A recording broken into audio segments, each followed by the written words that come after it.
नमस्कार दोस्तों, मैं राजिका अग्रवाल आपकी साइंस टीचर स्वागत करती हूँ आप सभी का आज की इस क्लास में।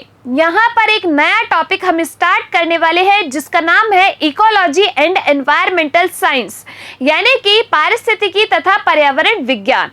सबसे पहले आपको ये मालूम होना चाहिए कि पारिस्थितिकी यानी कि इकोलॉजी है क्या।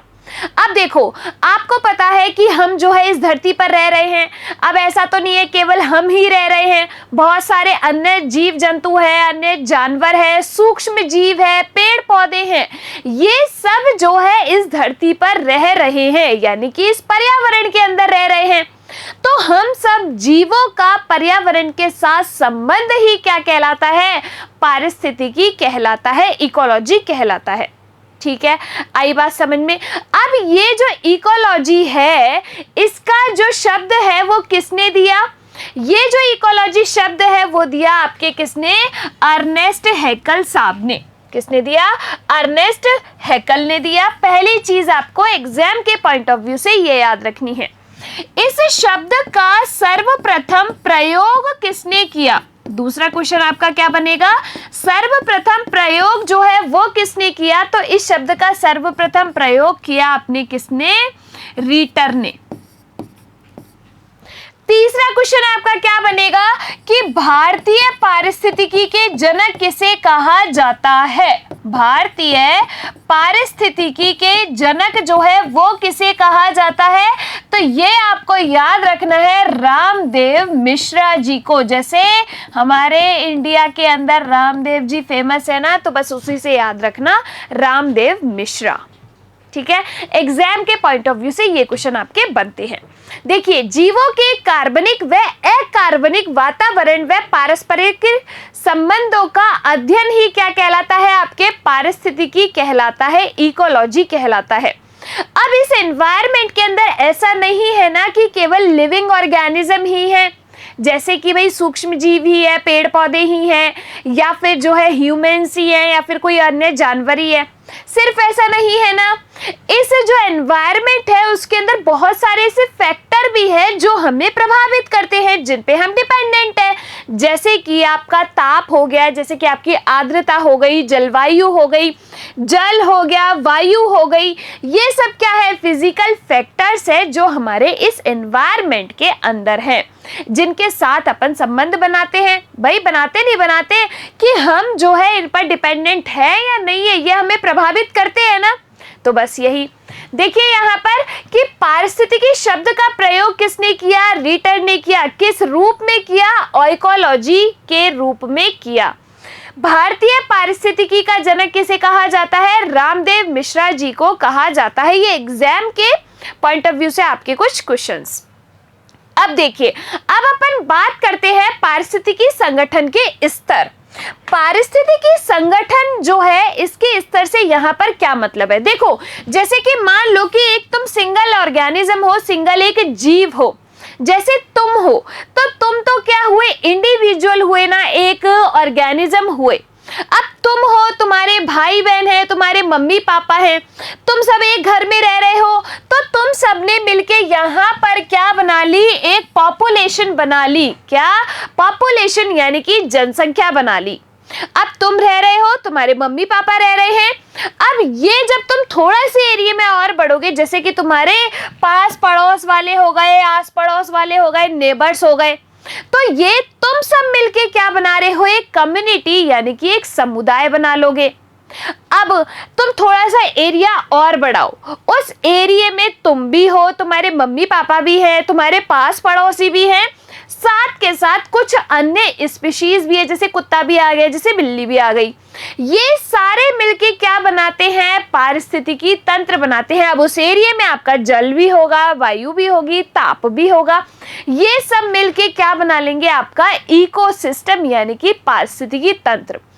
अब ये पारिस्थितिकी तंत्र ऐसा तो नहीं है ना कि केवल जल का ही होगा, कि जल में ही जीव रह रहे हैं, कि केवल स्थल में ही जीव रह रहे हैं, या फिर किसी घास के मैदान पर ही केवल जीव रह रहे हैं। ऐसा नहीं है ना। तो आपके ये जो तरह तरह के पारिस्थितिकी तंत्र है ये मिलके क्या बनाते हैं आपका बायोम, और ये पूरा बायोम मिलके क्या बनाते हैं आपका बायोस्फीयर यानी कि जीव मंडल बनाते हैं। ये जो पारिस्थितिकी तंत्र होता है इकोसिस्टम, वो हमारे जीव मंडल की क्रियात्मक इकाई होती है। क्रियात्मक इकाई कैसे कि भाई इसमें लिविंग ऑर्गेनिज्म भी है और आपके एबायोटिक कंपोनेंट्स भी है, जैसे ताप, जल, वायु वगैरह। इन दोनों के बीच में ये संबंध बना के रखते हैं। भाई दोनों ही एक इकोसिस्टम के अंदर प्रेजेंट होते हैं, तो इसकी क्रियात्मक इकाई कौन हो गई आपके पारिस्थितिकी तंत्र हो गया, इकोसिस्टम हो गया। देखिए यहाँ पर ये जो संगठन का स्तर है वो दिखाया गया है कि आप जो है एक इंडिविजुअल है, जैसे यहाँ पे जानवर दिखाया, लेकिन खुद को कंपेयर मत करना इससे, मैंने वो एक एग्जाम्पल के लिए आपको समझाया था। एक जना है उसको अपन क्या कह दिए, सिंगल जीव यानी कि ऑर्गेनिज्म। बहुत सारे ऑर्गेनिज्म ने मिलके क्या बना ली, आपकी एक पॉपुलेशन बना ली। भाई इसमें देखो ये इन्होंने क्या बना ली, पॉपुलेशन बना ली। अब बहुत सारी जो है स्पीशीज मिलके आपका क्या बना ले रही है, एक कम्युनिटी यानी कि समुदाय बना ले रही है। अब बहुत सारी कम्युनिटी मिलके आपका क्या बना लेगी, एक इकोसिस्टम बना लेगी। बहुत सारे इकोसिस्टम मिलके आपके बायोम बनाते हैं, और बायोम जो है वो आपके बायोस्फीयर बनाते हैं। इस तरीके से जो है ये पारिस्थितिकी के क्या हुए, संगठन के स्तर हुए। आई बात समझ में? चलिए आगे देखिए कि पारिस्थितिकी की जो शाखाएं हैं वो कौन कौन सी है। दो आपको पढ़नी है एग्जाम में। देखो क्या पूछेगा, इसकी शाखाओं के बारे में जब हम बात करते हैं तो एक आपका आता है स्व पारिस्थितिकी, जिसको अपन क्या कहते हैं, ऑट इकोलॉजी कहा जाता है। क्या कहा जाता है, ऑट इकोलॉजी कहा जाता है। दूसरी अपनी बात हुई यहाँ पर किसकी, समुदाय पारिस्थितिकी की, जिसे अपन क्या कहते हैं, सिन इकोलॉजी कहते हैं। क्या कहा जाएगा, सिन इकोलॉजी। एग्जाम में अब देखो पूछा जा सकता है ऑट इकोलॉजी क्या है, सिन इकोलॉजी क्या है। ऑट इकोलॉजी क्या होती है कि एक जाति के जो जीव हैं उनका जो है पर्यावरण के साथ संबंध क्या कहलाएगा, ऑट इकोलॉजी यानी कि स्व पारिस्थितिकी। जैसे यहाँ पर एक इंडिविजुअल आपको दिख रहे हैं, ये जैसे मान लीजिए कोई एक स्पीशी है, इस टाइप की सारी यानी कि इनकी जो सारी स्पीशी है इसका पर्यावरण के साथ अध्ययन क्या कहलाएगा, ऑट इकोलॉजी स्व पारिस्थितिकी। इस वाले डायग्राम में देखो कि बहुत तरीके की स्पीशीज है, किसी एक क्षेत्र में रहने वाली जितनी भी जातियां हैं उनमें उनके पर्यावरण के साथ अध्ययन क्या कहलाता है, सिन इकोलॉजी। देखो बात हुई ना यहाँ पर समुदाय की, समुदाय आपने क्या देखा कि बहुत सारी स्पीशीज ने मिलकर आपके कम्युनिटी समुदाय बनाया था। बस वही कि जितनी भी उस एरिया के अंदर स्पीशीज रह रही हैं उनका पर्यावरण के साथ अध्ययन क्या कहलाता है, सिन इकोलॉजी कहलाता है। देखिए यहाँ पर दो शाखाएं हैं, स्व पारिस्थितिकी और आपके समुदाय पारिस्थितिकी। स्व पारिस्थितिकी ऑट इकोलॉजी, समुदाय पारिस्थितिकी सिन इकोलॉजी। देखिए आगे कि स्व पारिस्थितिकी केवल एक जाति के जीवों का उनके वातावरण के साथ संबंध का अध्ययन अपना ऑट इकोलॉजी। समुदाय में किसी स्थान के समस्त जीव समूह व वातावरण के साथ संबंध का अध्ययन सिन इकोलॉजी कहलाता है। आई भाई बात समझ में? चलिए आगे देखिए, अब अपन बात करते हैं इकोसिस्टम की, जिससे आपके सबसे ज्यादा क्वेश्चन बनते हैं इकोसिस्टम से। इकोसिस्टम क्या होता है, हमारी प्रकृति की क्रियात्मक इकाई है। क्या है, प्रकृति की क्रियात्मक इकाई है। शब्द सर्वप्रथम किसने दिया, आपका एजी टेंसले ने दिया। अब आप सोच रहे होंगे कि मैडम पारिस्थितिकी तंत्र होता क्या है। पारिस्थितिकी तंत्र जैसे मान लो कि किसी घास के मैदान का लिया, अब उस घास के मैदान में आपके जो है पेड़ पौधे होंगे, सूक्ष्म जीव भी होंगे, छोटे छोटे जानवर भी होंगे, तो ये क्या हो गया आपका पारिस्थितिकी तंत्र हो गया। ऐसे मान लो कि आपने घर में एक एक्वेरियम बना लिया, एक्वेरियम में मछलियां डाल ली, तो उसमें मछलियां हैं, पानी है, ताप है, प्रकाश है, ये सब चीजें हैं। इसने मिलके आपका क्या बना लिया, एक इकोसिस्टम बना लिया। इकोसिस्टम आपका बहुत छोटा भी हो सकता है और बहुत बड़ा भी हो सकता है। आई बात समझ में? अब देखिए जो आपका इकोसिस्टम है उसके कंपोनेंट्स क्या क्या होते हैं। इकोसिस्टम जो है दो प्रकार के घटकों से मिलकर बना होता है। एक होते हैं आपके जैविक घटक, जिन्हें अपन क्या कहते हैं, बायोटिक कंपोनेंट्स कहा जाता है। ठीक है। दूसरे आपके क्या होते हैं, अजैविक घटक, जिन्हें अपन क्या कहते हैं, एबायोटिक कंपोनेंट्स कहते हैं। अब देखो दोनों में डिफरेंस क्या है। जो आपके जैविक घटक होते हैं, इसमें सारे जो लिविंग ऑर्गेनिज्म है वो आएंगे। लिविंग का मतलब यहाँ पर क्या है, जैसे आपके आ गए उत्पादक यानी कि प्रोड्यूसर। इन उत्पादकों के अंदर आपके पेड़ पौधे हो गए, नीलहरित शैवाल। शैवाल क्यों कहा मैंने उत्पादकों में, क्योंकि ये जो नीलहरित शैवाल है ये आपके फोटोसिंथेसिस की प्रोसेस करते हैं। दूसरा आपके कौन आ गए, उपभोक्ता यानी कि कंज्यूमर। तो ये आपके लघु उपभोक्ता भी हो सकते हैं, दीर्घ उपभोक्ता भी हो सकते हैं, जो छोटे जानवरों को खा रहे हैं या केवल पेड़ पौधों को खा रहे हैं, या बड़े जानवर जो है छोटों को खा रहे हैं। तो ये सब किस में आ जाएंगे, उपभोक्ता के अंदर। और तीसरे आपके इसमें क्या आते हैं, अपघटक यानी कि डीकंपोजर्स, जो आपके सूक्ष्म जीव जैसे कि जीवाणु हो गए, कवक हो गए, वो आपके इसके अंदर आते हैं। तो ये जो जैविक घटक है इसके अंदर आपके कौन आ गए, ये लिविंग ऑर्गेनिज्म आ गए। अब अपन बात करते हैं अजैविक घटकों की, एबायोटिक कंपोनेंट्स की। इसमें जितनी भी भौतिक राशियां हैं, जितनी भी भौतिक राशियां हैं, फिजिकल फैक्टर्स है, जैसे कि आपका क्या हो गया, ताप हो गया, जैसे कि आपका जो है जलवायु हो गई, जैसे कि आपकी आर्द्रता हो गई, जैसे कि मान लीजिए कोई भी आपके जो है कार्बन है, सल्फर है, ये सारे हो गए, प्रोटीन हो गया, एसिड्स हो गए, अमाइनो एसिड्स, ये जो है आपके किसके अंदर आएंगे, एबायोटिक कंपोनेंट्स के अंदर आएंगे। और इकोसिस्टम इन एबायोटिक और बायोटिक कंपोनेंट से मिलके बना होता है। आई बात समझ में। देखिए इकोसिस्टम जो है वो आपका यहाँ पर अजैविक घटक और जैविक घटक दो से मिलके बना है। अजैविक घटक के अंदर आपके क्या आ जाएंगे, ताप है, जल है, वायु है, प्रोटीन, कार्बोहाइड्रेट, आपके जितने भी ये एलिमेंट्स है, जैसे कि आपके नाइट्रोजन हो गया, कार्बन, कैल्शियम, सल्फर। जैविक घटकों के अंदर प्रोड्यूसर उत्पादक आ जाएंगे, उपभोक्ता आ जाएंगे और आपके अपघटक आ जाएंगे। अगली बात समझ में। इस तरीके से आपके पारिस्थितिकी तंत्र इन दो घटकों से मिलकर बना होता है। आगे चलते हैं, अब देखते हैं पारिस्थितिकी तंत्र के प्रकार कि जो आपका इकोसिस्टम होता है वो कितने प्रकार का होता है। तो ये दो प्रकार का होता है, एक है आपका नेचुरल इकोसिस्टम और दूसरा आपका कौन है, कृत्रिम इकोसिस्टम, जैसे कि आपका इसको क्या कहते हैं अपन, आर्टिफिशियल इकोसिस्टम कहा जाता है।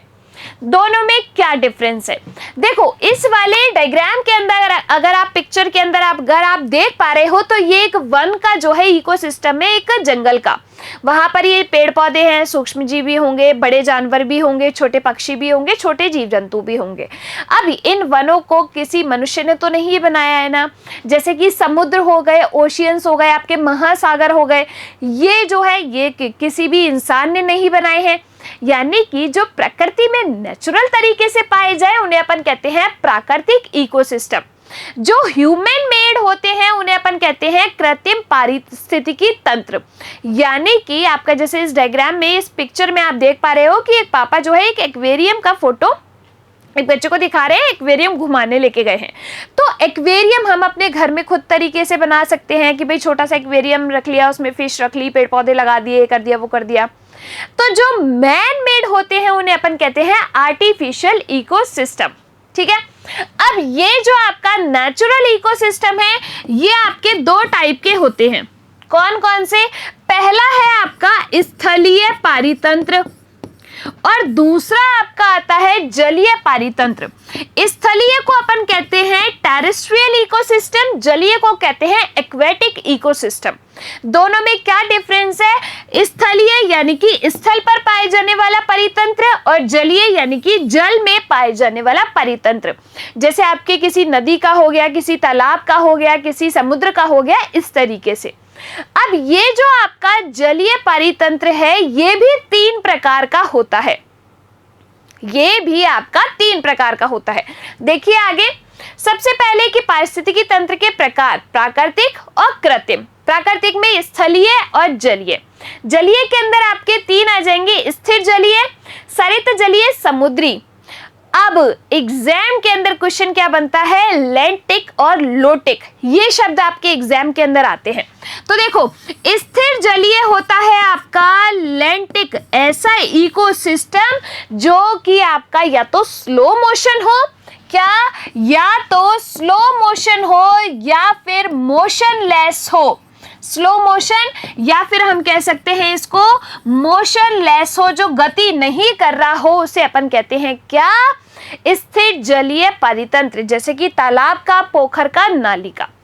दूसरा है आपका सरित जलीय, जिसे अपन क्या कहते हैं, लोटिक इकोसिस्टम कहा जाता है, जो कि मोशन में हो, गति में हो, बह रहा हो, जैसे कि नदी है, धारा है, झरने हैं।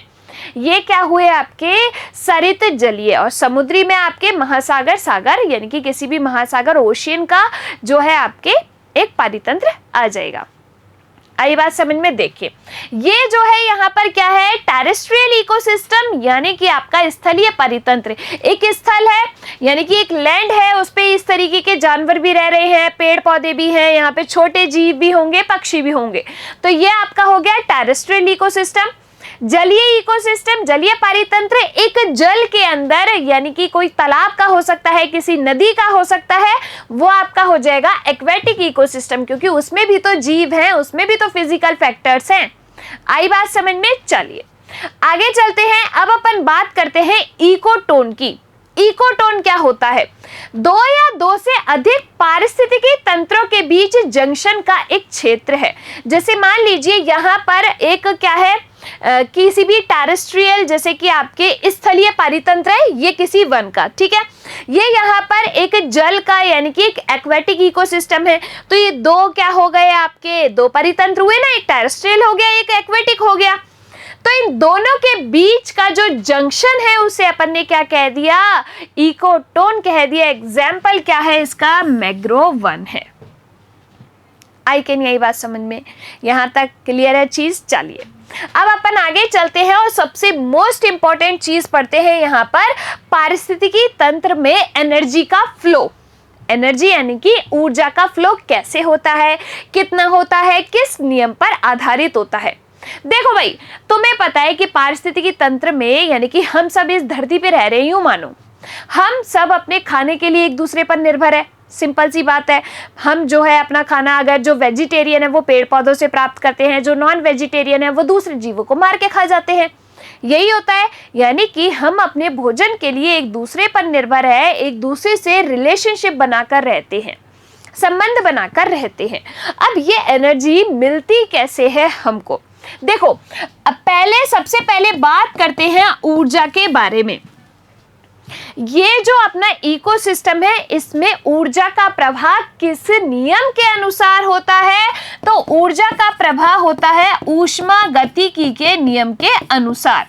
ऊष्मागतिकी का नियम क्या कहता है कि ऊष्मा को ना तो उत्पन्न किया जा सकता है, ना ही नष्ट किया जा सकता है, इसे एक रूप से दूसरे रूप में परिवर्तित किया जा सकता है। ये ऊष्मागतिकी का नियम है ना। तो अब आपको पता है कि ऊष्मा जो है वो भी एक ऊर्जा का रूप ही है। तो यानी कि ऊर्जा क्या है आपके, ना तो अपन उत्पन्न कर सकते हैं, ना ही नष्ट कर सकते हैं, इसको एक रूप से दूसरे रूप में परिवर्तित कर सकते हैं। यानी कि यहाँ पर बात क्या हुई कि मान लीजिए आपके पेड़ पौधे हैं, उन्होंने क्या किया, सबसे पहले पेड़ पौधे ही तो क्या करते हैं, ये यहाँ पर एक सन है अपना, ठीक है, ये सन क्या, इसकी उपस्थिति में, सूर्य के प्रकाश की उपस्थिति में, क्लोरोफिल की उपस्थिति में ये करते हैं फोटोसिंथेसिस यानी कि प्रकाश संश्लेषण की प्रक्रिया। फोटोसिंथेसिस की प्रोसेस के द्वारा ये क्या करते हैं, प्रकाश ऊर्जा को रूपांतरित कर देते हैं, किसमें, रासायनिक ऊर्जा के अंदर, केमिकल एनर्जी के अंदर। कौन, आपके ये पेड़ पौधे। किस प्रोसेस के द्वारा, प्रकाश संश्लेषण के द्वारा। किसकी जरूरत होगी, क्लोरोफिल की और सूर्य के प्रकाश की। अब ये प्रकाश ऊर्जा रासायनिक ऊर्जा में परिवर्तित हो गई। अब जितनी एनर्जी सूरज के पास है वहां से कितनी एनर्जी ये केवल यहाँ पर रिसीव कर पाते हैं या फिर इसको चेंज कर पाते हैं, पेड़ पौधे जो है वो केवल इस एनर्जी का 1% ही इनके पास आ पाता है, केवल 1%। ठीक है, आप कहेंगे कि बाकी की एनर्जी कहाँ गई, 99% एनर्जी कहाँ गई? तो बाकी की जो एनर्जी है वो एनवायरनमेंट के अंदर रिलीज हो जाती है या काम में ले ली जाती है। यानी कि हम ये कह सकते हैं कि ये जो एनर्जी है, ऊर्जा है, उसका ह्रास हो जाता है, लॉस ऑफ एनर्जी। ठीक है, अब देखो इन पेड़ पौधों को कौन खाएगा भैया? इन पेड़ पौधों को खा जाएगा कोई भी शाकाहारी जो जीव है। क्या है? कोई भी शाकाहारी जीव जो है वो इन पेड़ पौधों को खाएगा। तो ये जो शाकाहारी जीव है ये आपका क्या हो गया? प्राथमिक उपभोक्ता हो गया। क्या? प्राथमिक उपभोक्ता।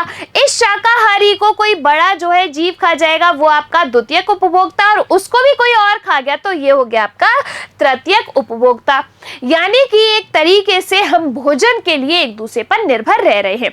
अब आपके दिमाग में एक क्वेश्चन आएगा कि अरे मैडम हम तो अपना खाना खुद बनाते हैं, किसने कह दिया कि केवल पेड़ पौधे बनाते हैं? हम भी तो रात को 2 बजे उठ के मैगी बनाते हैं। अरे तो खाना तुम कैसे प्राप्त कर रहे हो? पेड़ पौधों से। या तो अगर आप सब्जी बना रहे हो तो पेड़ पौधों से ही मिल रही है एनर्जी, आपको वहीं से तो आएगी।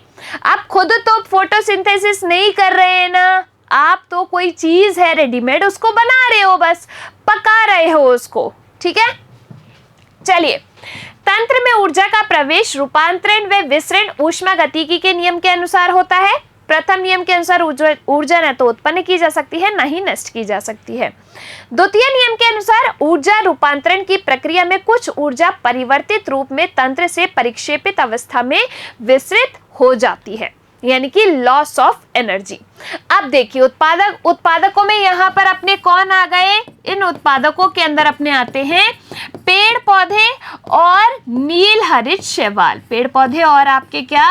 नील हरित शैवाल। ये क्या करते हैं? फोटोसिंथेसिस की प्रोसेस करते हैं। इन नील हरित शैवाल को अपन क्या कहते हैं? साइनोबैक्टीरिया कहा जाता है। अब देखो यहां पर एक लाइन लिखी हुई है कि ऊर्जा का प्रवाह जो है सदैव एक दिशीय होता है। जैसे यहाँ पर अगर मैं एक फूड चेन बनाऊं तो जैसे मान लीजिए मेरे पास क्या है? पेड़ पौधे हैं। इन पेड़ पौधों ने क्या की भाई? प्रकाश संश्लेषण की प्रक्रिया की। क्या की? फोटोसिंथेसिस किया। इन पेड़ पौधों को किसने खाया? मान लीजिए किसी टिड्डे ने खा लिया। ठीक है, तो यानी कि ये टिड्डा क्या हो गया? आपका प्राथमिक उपभोक्ता। इस टिड्डे को खा लिया किसने? मान लीजिए इस टिड्डे को खा लिया मेंढक ने, और इस मेंढक को खा लिया किसने? सांप ने। ठीक है, और इस सांप को खा गया मान लीजिए कोई बाज। तो ये क्या बन गई? अपनी एक फूड चेन, खाद्य श्रृंखला बन गई, क्योंकि ये जो है एक दूसरे को खाते जा रहे हैं। अब देखिए ये जो एनर्जी है इस पेड़ पौधों से किस में जाएगी? टिड्डे में। टिड्डे से किस में जाएंगी? मेंढक में। मेंढक से किस में जाएगी? सांप में। और सांप से किस में जाएगी? बाज में। यानी कि दोस्त को एक बार पैन दे दिया, वापस नहीं आएगा। यहां से एनर्जी यहां ट्रांसफर हो गई तो वापस यहां नहीं आ पाएगी। इसीलिए कहते हैं कि जो ऊर्जा का इस रूपांतरण है वो केवल एक दिशीय होता है, यानी कि आपका जो एनर्जी का फ्लो है वो एक ही दिशा में होगा। पेड़ पौधों से टिड्डों में जाएगी, टिड्डों से वापस पेड़ पौधों में नहीं आएगी। एग्जाम में क्वेश्चन पूछा गया है और ये आने की पॉसिबिलिटीज भी रहती है। अब देखिए ये जो पेड़ पौधे हैं उनसे टिड्डे तक कितनी एनर्जी गई? केवल 10% एनर्जी ही फ्लो होती है। यहाँ पर ये हर एक जो जीव है उनकी जाति है वो किसको दर्शा रहे हैं? पोषी स्तर को, यानी कि ट्रॉफिक लेवल को दर्शा रहे हैं। तो ये आपका प्रथम पोषी स्तर पेड़ पौधे वाला, ये द्वितीय पोषी स्तर, ये तृतीय और ये चतुर्थ, और ये लास्ट वाला शीर्ष पोषी स्तर। ठीक है, अब यहाँ पर ये प्राथमिक उपभोक्ता, ये उत्पादक, ये द्वितीयक उपभोक्ता, तृतीयक और ये चतुर्थ उपभोक्ता। ठीक है, अब देखिए, मैंने क्या कहा कि सूरज से पेड़ पौधों को केवल 1% एनर्जी मिलेगी। यहां से हर एक ट्रॉफिक लेवल से जो एनर्जी है वो केवल कितनी परसेंट, केवल 10% एनर्जी ही अगले पोषी स्तर पर फ्लो होगी। ये नियम किसने दिया? साइंटिस्ट जिनका नाम है लिंडेमान। इन्होंने ये एनर्जी का 10% वाला नियम दिया। अब इस चीज को ऐसे समझो, मान लीजिए कि इन पेड़ पौधों के पास क्या है कि 10,000 जूल एनर्जी है इन पेड़ पौधों के पास। तो अब इस 10,000 का आप 10% निकालें। क्या इस 10,000 का जब आप 10% निकालोगे तो कितना आएगा? बताओ भाई, आपका 1,000 जूल आया नहीं आया? तो इस टिड्डे को केवल कितनी एनर्जी है इसके पास? 1,000 जूल है। बाकी की एनर्जी ऊष्मागतिकी के नियम के अनुसार जो है वो क्या हो गई? वातावरण में रिलीज हो गई या काम में ले ली गई, यानी कि लॉस ऑफ एनर्जी हो गया। अब इसका केवल 10% इस मेंढक के पास जाएगा, तो इसका 10% कितना हो गया? 100 जूल हो गया। इस 100 जूल का भी 10% किसके पास जाएगा? सांप के पास, यानी कि 10 जूल हो गया। अब इसका भी 10% किसके पास चला जाएगा? इस बाज के पास, यानी कि इसको केवल कितनी एनर्जी मिली? 1 जूल एनर्जी जो है इसके पास आई। यानी कि जैसे जैसे खाद्य श्रृंखला में हम आगे बढ़े, एनर्जी का लॉस होता गया और जो शीर्षस्थ उपभोक्ता है उसके पास सबसे कम एनर्जी जो है वो उसको मिली। आई नहीं आई बात समझ में? और ये किसने दिया? ऊर्जा का 10% नियम लिंडेमान ने दिया। देखिए इधर यहाँ पर कि आपके जो है इस तरीके से एनर्जी फ्लो को दर्शाया गया है। ये सूरज है, इसकी 10% एनर्जी गई प्राथमिक उपभोक्ता पे, फिर द्वितीयक पे इसकी भी 10% गई और तृतीयक पे इसकी भी 10% गई। ठीक है, आई बात समझ में? ये यहाँ पर क्या है? उत्पादक है, ये प्राथमिक उपभोक्ता, ये द्वितीयक उपभोक्ता और ये तृतीयक उपभोक्ता। जो आपके फूड चेन में सबसे ऊपर होता है उसे अपन क्या भी कहते हैं? शीर्षस्थ उपभोक्ता भी कहते हैं, यानी कि टॉप कंज्यूमर कहा जाता है। आई बात समझ में? चलिए आगे चलते हैं। खाद्य श्रृंखला फूड चेन। फूड चेन क्या है कि खाने के लिए एक जीव जो है दूसरे पर आसक्त है, तो उत्पादकों से उपभोक्ताओं तक जीवों की श्रेणी के द्वारा ऊर्जा स्थानांतरण की प्रक्रिया। अब इसको हम ऐसे समझ सकते हैं जैसे कि आपके पास क्या है? पेड़ पौधे हैं। इन पेड़ पौधों को खाया किसने? तो इन पेड़ पौधों को खा लिया टिड्डे ने, और टिड्डे को खा लिया किसने? मेंढक ने। टिड्डे को किसने खा लिया? मेंढक ने। तो ये क्या बन गई? आपकी एक फूड चेन बन गई, खाद्य श्रृंखला बन गई। तो उत्पादकों से चालू हुई और ये यहाँ पर उपभोक्ताओं तक गई। तो इसको खाया प्राथमिक उपभोक्ता ने, प्राथमिक को खाया द्वितीयक उपभोक्ता ने। ये जो फूड चेन होती है वो आपके 3 टाइप की होती है। कितने? 3 टाइप की फूड चेन होती है। देखो भाई, सबसे पहली अपनी आती है परभक्षी यानी कि प्रीडेटर फूड चेन। इसको अपन क्या भी कहते हैं? इसको कहा जाता है चारण खाद्य श्रृंखला भी। और साथ के साथ इसका दूसरा नाम क्या है? इसका दूसरा नाम है ग्रेजिंग फूड चेन। ये जो फूड चेन है, ये जो खाद्य श्रृंखला है वो आपकी किससे चालू होगी? पेड़ पौधों से, उत्पादकों से चालू होती हुई छोटे जीवों से होती हुई आपके बड़े जीवों तक जाएगी। छोटे जीव से चालू होती हुई बड़े जीवों तक जाएगी। इसको अपन कहते हैं चारण खाद्य श्रृंखला, यानी कि आपके ग्रेजिंग फूड चेन या परभक्षी। परभक्षी क्या होता है? परभक्षी खाद्य श्रृंखला अपन इसको इसलिए कहते हैं जब कोई एक जीव दूसरे को मार के खा जाए, उसका भक्षण कर ले, उसे अपन कहते हैं परभक्षी। अब इसमें यही तो हो रहा है, इन पेड़ पौधों को ये टिड्डा खा जा रहा है, टिड्डों को मार के मेंढक खा जा रहा है, मेंढक को मार के सांप खा जा रहा है, यानी कि प्रिडेशन ही तो हो रहा है उससे पहले वाले जीव का। इसलिए अपन इसको क्या कहते हैं? प्रीडेटर फूड चेन भी कहा जाता है। दूसरी आपकी जो फूड चेन आती है वो कौन सी है? पैरासिटिक फूड चेन यानी कि परजीवी खाद्य श्रृंखला। इसमें क्या होगा कि ये जो खाद्य श्रृंखला है वो पेड़ पौधे से स्टार्ट होगी, लेकिन बड़े जीव से होती हुई छोटे जीव पे जाएगी। इसको अपन क्या कहते हैं? पैरासिटिक फूड चेन कहते हैं, यानी कि परजीवी खाद्य श्रृंखला। परजीवी का मतलब होता है कि जो एक जीव है वो दूसरे के शरीर पर रहता है, लेकिन उसको मार के नहीं खाता। हाँ, उससे लाभ प्राप्त करता है लेकिन उसको मारता नहीं है। इसे अपन कहते हैं पैरासिटिक फूड चेन। जैसे कि आपको पता है कि हमारे सर में बालों में जू हो जाती है, तो वो भी तो एक पैरासाइट ही है। वो हमें मार नहीं रहा है लेकिन हमसे लाभ प्राप्त कर रहा है। हमारे शरीर के ऊपर या हमारे शरीर के अंदर रह के खुद के लिए लाभ प्राप्त करे, उसको अपन कहते हैं पैरासाइट यानी कि परजीवी। तो ये बड़े जंतुओं से प्रारंभ होकर छोटे जंतुओं तक। जैसे यहाँ पर आप एग्जाम्पल समझिए कि यह आपका क्या है, एक पेड़ है। उस पेड़ पर बहुत तरीके के पक्षी रह रहे हैं। इन पक्षियों के शरीर में छोटी छोटी जो है कीड़े मकोड़े से लगे रहते हैं।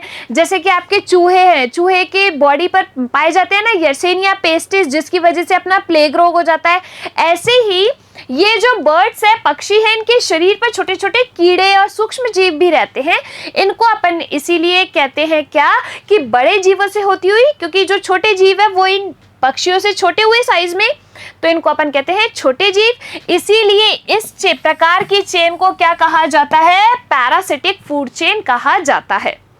तीसरी अपन बात करते हैं, जो तीसरी फूड चेन है वो है अपनी मृतोपजीवी खाद्य श्रृंखला, या फिर अपन इसको क्या कहते हैं, सेप्रोफाइटिक फूड चेन, या फिर अपन इसको क्या कहते हैं, अपरदी खाद्य श्रृंखला भी कहते हैं, या फिर अपन इसको डेट्रीटस फूड चेन भी कहते हैं। ठीक है, इसमें क्या होगा कि मृत प्राणियों से, कोई भी जो मृत पदार्थ है, मृत प्राणी है, वहां से स्टार्ट होगी। जैसे मान लीजिए कि पेड़ पौधों की पत्तियां हैं, सड़ गल गई, गिर गई नीचे, अब उनपे जो है छोटे छोटे सूक्ष्म जीव लग गए, जैसे जीवाणु लग गए, बैक्टीरिया और आपके फंगस लग गई, फिर उनको जो है बड़े जीव खा रहे हैं धीरे धीरे करके। तो ये आपके स्टार्ट किससे हुई, स्टार्ट हुई आपके मृत पदार्थों से, मृत जीवों से। इसीलिए अपन इसको क्या कहते हैं, मृतोपजीवी खाद्य श्रृंखला कहते हैं। एग्जाम्पल, जैसे आपकी ये सड़ी गली पत्तियां गिर गई, फिर इनको छोटे छोटे जीवों ने खाया और फिर इनको बड़े जीवों ने खाया, तो ये आपके किससे चालू हुई, मृत पदार्थों से, मृत जीवों से स्टार्ट हुई।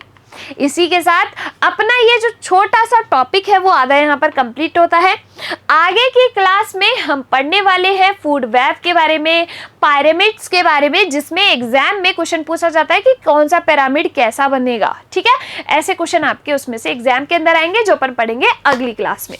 देखिए, आज की इस क्लास के अंदर हमने क्या क्या पढ़ा। सबसे पहले पारिस्थितिकी, ये जो शब्द है वो किसने दिया, अर्नेस्ट हैकल ने दिया। इस शब्द का प्रयोग जो है इकोलॉजी के रूप में किसने किया, रीटर ने किया। भारतीय पारिस्थितिकी के जनक कौन है, अपने रामदेव मिश्रा है।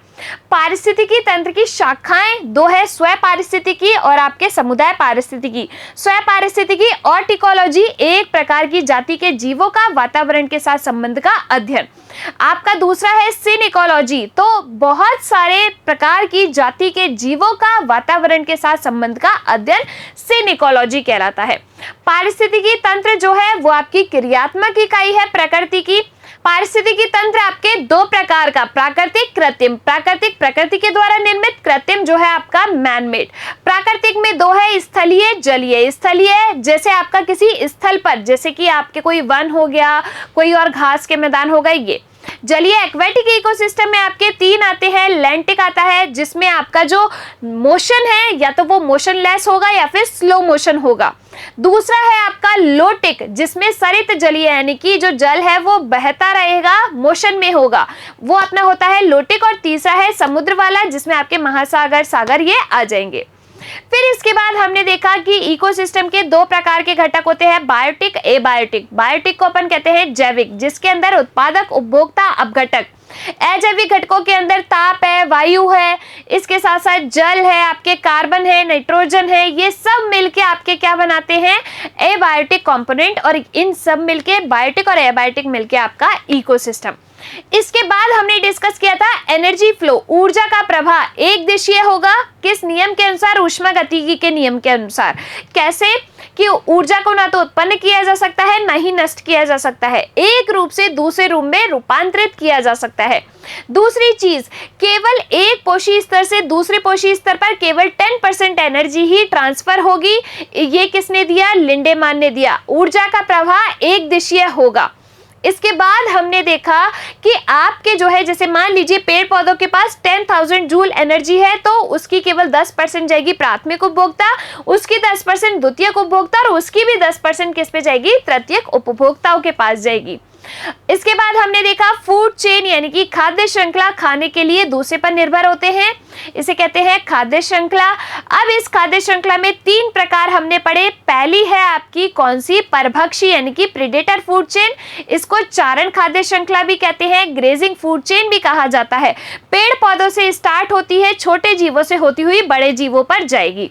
दूसरी है आपकी परजीवी खाद्य श्रृंखला, पैरासिटिक फूड चेन, पेड़ पौधों से स्टार्ट होगी, बड़े जीव से होती हुई छोटे जीवों पे जाएगी। तीसरी है आपकी अपराधी खाद्य श्रृंखला, मृतोपजीवी खाद्य श्रृंखला, सेप्रोफाइटिक फूड चेन या फिर अपन इसको डेट्रिटस फूड चेन भी कहते हैं। ये मृत जो पदार्थ है, मृत जो जीव है वहां से स्टार्ट होती है, फिर जो है जीवों की साइड जाती है।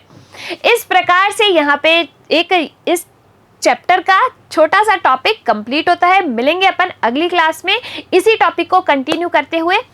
तब तक के लिए खुश रहिए, स्वस्थ रहिए, धन्यवाद।